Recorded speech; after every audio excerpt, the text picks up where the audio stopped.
Tesla's Cybertruck. When will you be able to drive the future? Get ready, because the future of trucks is here.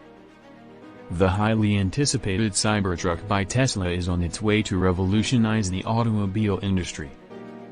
With its unique, futuristic design and top-notch features, the Cybertruck has quickly become the talk of the town. But, hold on. There's some bad news for those who were expecting their Cybertruck deliveries in 2023. During the financial results call, Elon Musk urged Cybertruck fans to temper their expectations and confirm that the delivery timeline might shift.